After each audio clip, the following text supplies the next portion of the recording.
화려한 날들 13회 예고와 12회 줄거리. 이상철의 고백. 나 얘 아빠야. 드디어 부녀 관계가 밝혀지는 걸까요?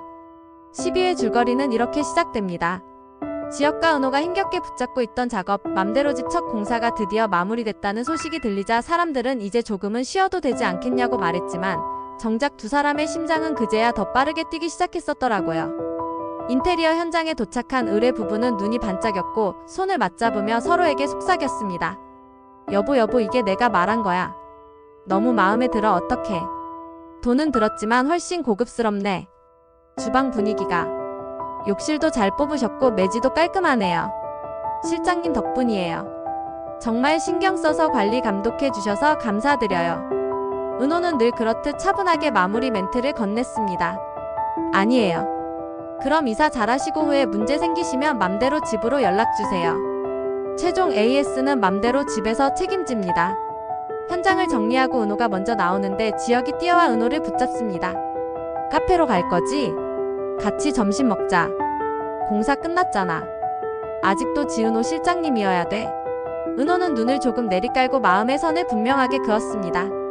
당연한 거 아니에요. 그러기로 한 걸로 알고 있는데. 지혁은 어색한 웃음을 삼키고도 한 번 더 다가갔습니다. 무사히 첫 공사 끝났으니까 같이 식사하시죠. 지은호 시장님. 은호는 짧게 잘랐습니다. 됐습니다. 갈게요.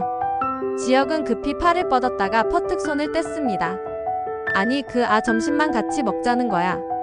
맘대로 집 대표하고 밥 먹기 싫어요? 나한테 신경 안 써도 돼요. 걱정도 안 해도 되고요. 대화는 자꾸 비껴섰는데요. 그때 지혁이 두툼한 봉투를 꺼냈습니다.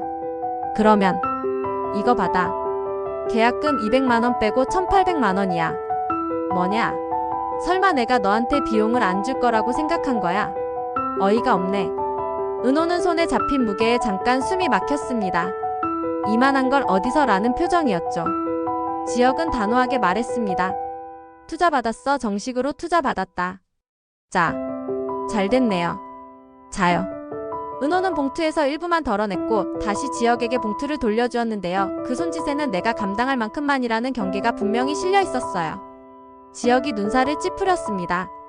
이걸 왜 나한테 줘? 내가 한 건 코디네이터 일이니까 이 급여만 받을게요. 아니지. 내가 특별 초빙으로 너한테 2천만원 주기로 했지. 넌 받기로 했고. 그렇게 계약서에도 썼잖아. 근데 왜 설마 내가 불쌍하기라도 하냐? 그런 건 아니고요. 내 마음 편하려고요. 넌 그게 문제야. 또 내 자존심 생각하잖아. 내 형편의 상황이 아니 왜 당연히 받아야 될 돈은 받아. 더 달라고 해야 할 판국에 자꾸 잔소리야. 어디다 대고 잔소리냐고 왜 자꾸 지적질이야. 야 지은호. 넌 내가 평생 경멸의 대상일지 몰라도 나한텐 그냥 지은호야. 복학하고 처음 봤을 때부터 지금까지 날 미워하든 싫어하든 넌 그게 될지 몰라도 난 그게 안 돼. 되겠어. 같이 식당 가려고 택시 예약해놨어. 같이 카페로 가자. 혼자 가고 싶어서 그래요. 먼저 다가서는 지혁이 은호는 못마땅합니다. 같이와 혼자 사이의 거리만큼 두 사람의 심장 박동이 달랐던 거죠. 그날 오후 은호는 편의점에서 삼각김밥을 들고 나왔는데요. 손에 힘이 풀릴 듯 휘청하며 길가에 잠깐 멈춰 섰습니다. 속이 비어버린 사람들이 가끔 내는 아주 작은 신음이었어요. 마침 차를 몰고 지나던 성재가 급히 차를 세웠습니다. 은호 후배. 실장님. 은호의 무릎이 꺾이는 순간 성재는 단숨에 달려와 그녀를 붙잡아 등에 올렸습니다. 괜찮아요. 엎혀요. 왜 이렇게 가벼워? 그 말엔 걱정과 분노가 섞여 있었는데요. 은호가 버텨온 시간의 무게를 성재가 처음으로 실제로 들어올린 순간이기도 했습니다. 카페에 들어서자 성재가 주변을 둘러보며 말했습니다. 은호 어디 앉혀야 될 것 같은데요? 아니, 눕혀야 될 것 같은데요. 친구의 급한 목소리가 겹쳤고 지혁이 곧장 공간을 가리켰습니다. 이쪽. 무슨 상황인 거야? 길에서 우연히 쓰러진 거야. 거의. 뭐 과로가 쌓인 걸까요? 아니면 그때 강호일이 내상이 컸던 걸까요? 넌 어디 가던 길이었는데? 야 나가 봐야겠다. 바이어 오기로 해서. 병원에 데리고 갔어야 되나? 아니야 잠든 거 같으니까 내가 지켜볼게. 그래 부탁한다. 지금 뭘 부탁해? 지혁은 성재의 뒷모습을 보며 혼잣말처럼 중얼거렸는데요. 질투가 담긴 말인 듯 하였습니다. 은호가 잠든 사이 지혁은 한참 동안 아무것도 하지 못하고 바라만 봤습니다.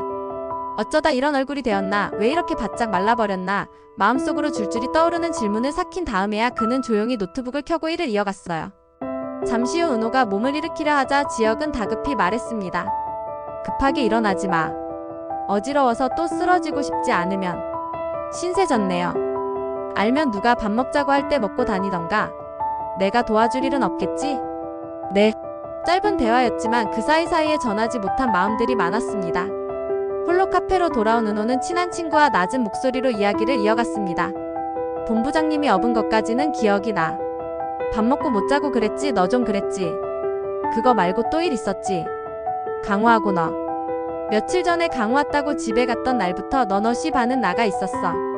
대화가 채 끝나기도 전에 지혁이 지나가며 짧게 남겼습니다. 지은 오죽 사다 먹여라. 민우야, 누나 지은 오죽 사가지고 올 테니까 바빠도 좀 혼자 뛰어. 수정의 목소리 뒤로 은호는 안 돼. 카페 바쁠 시간이야. 라고 막아섰지만 친구는 고개를 저었죠. 네. 나 가서 얘기도 좀 들어야겠어. 친구의 뒷모습이 문 밖으로 사라지는 동안 은호는 홀로 길게 숨을 고르며 자기 마음의 소음을 줄여보려 했습니다. 이렇게 12회는 지혁과 은호 둘의 관계가 미묘하게 바뀌고 있었습니다. 지혁은 내 맘대로 집 사업에 본격적으로 매진하기 시작합니다. 은호는 가족과 출처라는 단어가 남긴 상처를 껴안은 채 버티는 중이었습니다. 성재는 보호자와 경쟁자 사이의 경계에서 흔들리며도 자신이 해야 할 선택을 조금씩 좁혀가고 있었는데요. 이 따뜻한 듯 차가운, 가까운 듯 먼 사람들의 걸음이 다음 회차에서 어디로 향할지 궁금증을 남겼습니다. 그리고 13회에서는 은호와 가족의 갈등, 지역의 새로운 출발, 성재의 은호를 향한 마음이 본격적으로 그려질 것으로 보입니다. 문이 아주 미세하게 열리는 소리가 났습니다. 밤의 공기가 고요해질 무렵 안방문을 여는 은호를 보고 다정이 흠칫 놀랍니다. 엄마 아직 안 잤네. 따정은 놀란 듯 허둥대며 전화기를 감췄습니다. 은호야, 아니 생각보다 일찍 왔으네. 은호는 엄마의 손끝에 남은 떨림과 급히 가려진 화면 속 무언가를 스치듯 보았는데요. 짧은 정적이 오래된 비밀을 건드리는 느낌이었어요. 엄마의 눈동자가 흔들릴 때 은호의 마음속에서 단어 하나가 반사적으로 떠올랐습니다. 출처. 그러나 이번에는 누군가를 향한 의심이 아니라 더는 엄마를 다그치고 싶지 않은 마음이 먼저 올라왔습니다. 어느 늦은 저녁 야간 공원을 가로지르던 은호가 낯선 남자 셋과 실랑이를 벌이게 됩니다. 목소리가 높아지는 순간 우연히 그 자리를 지나던 상철이 멈춰 섰어요. 상철은 군말 없이 다가가 단호하게 말했습니다. 니들 뭐 하는 거야? 남자 셋은 비웃듯 쏘아붙였습니다. 당신은 뭐야? 상철은 눈을 피하지 않고 짧게 내뱉었습니다. 나 얘 아빠야. 왜? 그 말에는 핏줄의 진실과 상관없이 내가 이 아이의 아버지다라는 체온이 있었고 그 한마디가 공기 중의 불안을 잠깐 식혀버렸습니다. 은호는 그 순간 혈연이 아닌 선택의 가족이 어떤 무게인지 또렷이 느꼈습니다. 한편 고성희의 사무실에서는 차가운 보고가 이어집니다.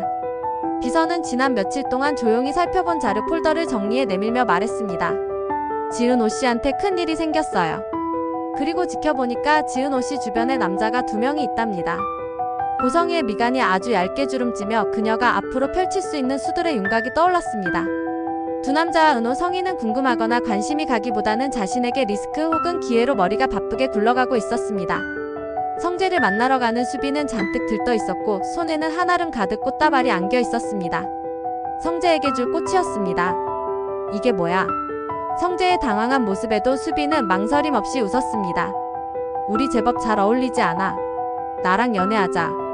수비는 성재에게 서슴없이 다가섰고 성재는 당황스러워합니다. 은호에 대한 마음이 아직 정리가 되지 않은 성재는 수빈의 고백을 받아들일 수가 없습니다. 그리고 결정적인 밤이 찾아옵니다. 어두운 카페 안, 인기척이 멋자 은호는 그 안에서 누군가의 발자국을 피해 숨을 고르고 있었어요. 창밖에서는 후레쉬가 가느다랗게 흔들렸고 불빛은 누군가를 찾는 조급함으로 유리창을 쓸고 지나갔습니다. 지역의 은호를 찾는 애타는 목소리. 지은호, 지은호. 그 이름을 부르는 소리의 온도가 이상하게도 따뜻했고 은호는 본능처럼 그쪽을 바라봤습니다. 일이 있은 후 지역의 차 안 조명이 옅게 번진 대화가 이어집니다. 괜찮아. 다친 데 없어. 너 바보야. 너 머리 안 돌아가. 혼잣말 신경 쓰이게 하네. 이 말은 꾸짖음 같았지만 사실은 자신에게 던진 경고처럼 들렸습니다. 신경을 꺼야 덜 아픈데 왜 더 켜지기만 하지라는 자책 말이에요. 지혁이 화를 내지만 그 말 속에 담긴 진심은 은호를 걱정하는 마음이 담겨 있었습니다. 이제 13회가 본격적으로 움직이려는 순간 여러 갈래의 선이 동시에 당겨집니다. 다정의 손에 움켜쥐어진 휴대폰은 어떤 오랜 비밀의 문고리를 살짝 흔들고 있었고 상철의 나의 아빠야. 왜? 는 혈연의 선을 뛰어넘는 보호의 감정을 한 줄로 그어놓았는데요. 고성이는 은호가 관계가 있다는 두 남자의 신겨인 곤두섭이다. 수빈의 나랑 연애하자. 는 성재에게 단순한 농담이 아니라 선택의 순간을 앞당기는 촉발점이 될 수도 있겠죠. 무엇보다 카페 안에서 후레쉬를 피해 숨었던 은호가 마침내 밖으로 발을 내디딜 때 지역의 차 안에서 흘러나온 괜찮아. 다친 데 없어. 가 그녀의 귓속을 떠나지 않게 될 겁니다. 누군가의 안부를 걱정하는 말은 때로는 사랑의 시작이고 때로는 이별의 예고이기도 하니까요. 어느 쪽이든 이제 이 삼각의 각도는 더 날카로워질 겁니다. 다음 이야기는 이렇게 이어질 가능성이 커요. 다정의 전화기 속에는 은호의 출생과 연결된 오래된 기록이 숨어 있을 수 있습니다. 그 기록은 지강호의 분노를 잠재우는 증거가 될 수도 반대로 불을 키우는 기름이 될 수도 있겠죠. 상철의 개입은 단지 우연한 영웅적 행동이 아니라 가족이라는 단어에 새 정의를 부여하려는 의식적인 선택으로 확장될 겁니다.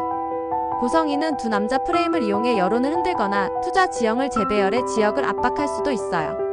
성재는 보호자와 투자자 그리고 남자 사이에서 한 번 더 흔들릴 텐데 바로 그 흔들림이 수빈의 고백과 감정선에 예기치 못한 영향을 미칠 겁니다.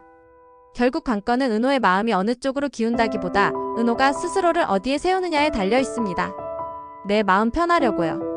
라면돈 봉투에서 일부를 덜어낸 그 짧은 순간처럼 은호는 계속해서 자신의 경계를 스스로 정하고자 할 거예요. 지역은 그 경계를 존중하는 척하지만 사실은 함께 서고 싶은 자리를 끝내 포기하지 못하는 사람이고요. 성재는 그 경계 바깥에서 안전망을 준비하는 사람입니다. 그러니 13회가 우리에게 던질 질문은 아마도 이것일 겁니다. 사랑은 누구의 편에서 시작되고 책임은 누구의 어깨 위에 내려앉는가?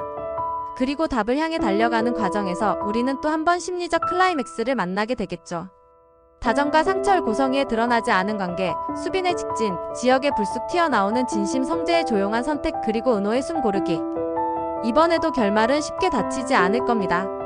다만 분명한 건 누군가는 더 솔직해질 것이고 누군가는 더 단단해질 것이며 누군가는 더 상처받겠지만 서로에게 다가가는 방식을 조금씩 배울 거라는 사실이에요.